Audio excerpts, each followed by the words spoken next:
Hello hi good morning. आप देख रहे हैं आपके सामने आज एक्सेल नहीं बल्कि एक नोटपैड की फाइल ओपन है। और इस फाइल की जो एक्सटेंशन होती है वो होती है डॉट टी एक्स टी। यहाँ पर हमने एक डेटा बनाया है। कई बार ऑर्गेनाइजेशन में ऐसा होता है कि जो आपके सॉफ्टवेयर्स होते हैं उससे data T x T file में निकलता है। तो प्रॉब्लम यह आती है कि इस टी एक्स टी फाइल में आप कुछ ऑपरेशंस नहीं कर सकते। यानी कि इसको ऐड करना है, कुछ मल्टीप्लाई करना है, कुछ कैलकुलेशंस करनी है, फिल्टर लगाना है।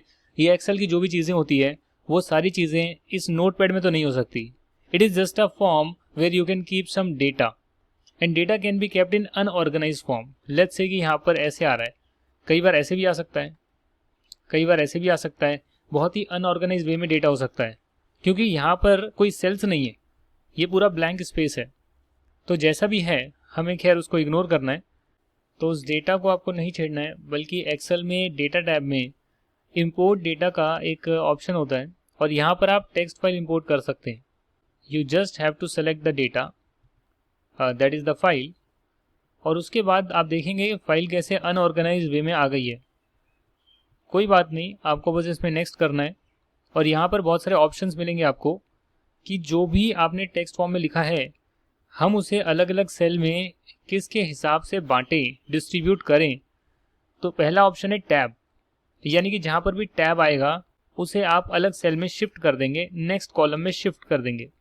पर वो नेक्स्ट में शिफ्ट करने के बाद भी आप देख सकते हैं कि यहाँ पर डेट जो है इस वाले में, थर्ड वाले में डेट पहले आ गई, ग्रेड बाद में आ गया और ऐसे करके कुछ अनऑर्गेनाइज फॉर्म में आया है। और जाहिर सी बात है कि अनऑर्गेनाइज फॉर्म में आता है क्योंकि जब मैं ऑडिट पे जाता था तो कई सारी टेक्स्ट फाइल ऐसी होती थी जिसमें बहुत ही डिसऑर्गेनाइज वे में डेटा एक्सेल में इंपोर्ट होता था। हमें एक बार इंपोर्ट कर लेना है। हालांकि यहाँ पर कुछ और ऑप्शंस भी हैं कि जहाँ पर कंजिक्यूटिव डिलिमिटर्स हैं, यानी कि दो बार टैब है तो उसको भी आप एक ही ट्रीट करें तो उससे डेटा और थोड़ा सा ऑर्गेनाइज हो गया है। कई बार टैब नहीं होता, कई बार उस डेटा में हर जगह कोई सेमी कॉलन या कोई ऐसी चीज़ आ रही होती है, डैश आ रहा है या डबल कोट्स आ रहे हैं। तो उससे आपको पता है कि अगर हम यहाँ पर अदर्स में डाल के वो सेमी कॉलन डाल दें, जो भी एक पर्टिकुलर सिंबल आ रहा है, उससे आप डेटा को बाइफरकेट कर सकते हैं।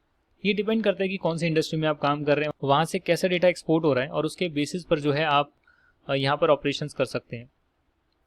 तो अगेन आप इसको फिनिश करेंगे और जहाँ पर भी डेटा इंपोर्ट करना है उसकी फर्स्ट सेल को आप सेलेक्ट करके ओके कर देंगे।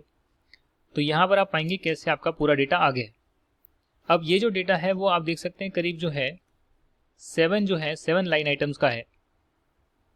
अगर ये डेटा बहुत बड़ा हो, बहुत ज़्यादा बड़ा हो, 700 लाइन आइटम्स का हो और ऐसा ही डिसऑर्गेनाइज फॉर्म में आए कि सब चीज़ें नॉर्मल है बट कुछ कुछ सेल्स जो है वो राइट साइड में शिफ्ट हो गई है, तो उस केस में आप क्या करेंगे? उस केस में आप जो है पूरा डेटा को सेलेक्ट करके ऑल्ट डी एफ एफ यानी कि फिल्टर लगाएंगे। और आपको मालूम है कि यहाँ पर जो भी सेल आ रही है वो एक्चुअली में लेफ्ट हैंड साइड पर आनी चाहिए। तो आप क्या कर सकते हैं, इसको ऐसे कॉपी करके पेस्ट कर सकते हैं। दूसरी चीज़ आप क्या कर सकते हैं, आप कुछ भी तिगड़म लगा सकते हैं और ऐसे अपना फॉर्मूला लगा सकते हैं, इफ इक्वल टू इफ अगर ये ब्लैंक, अगर ये ब्लैंक है तो ये वाली सेल आप पिक करें, अदरवाइज आप यही वाली सेल पिक करें। इससे क्या होगा, इससे क्या होगा कि जो जंबल डेटा है उसको आपने पूरा ऑर्गेनाइज कर लिया।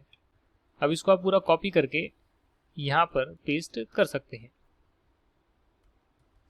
और इसको आप डिलीट कर सकते हैं। तो ऐसे आपने डिसऑर्गेनाइज फॉर्म में जो डेटा था उसे आपने ऑर्गेनाइज कर लिया। अब यहाँ चाहे तो आप नाम वाम डाल सकते हैं, जैसे कि ये है सीरियल नंबर, ये है नेम, ये है डेट ऑफ ज्वाइनिंग या DOJ, ये है ग्रेड, ऑल्ट HOI।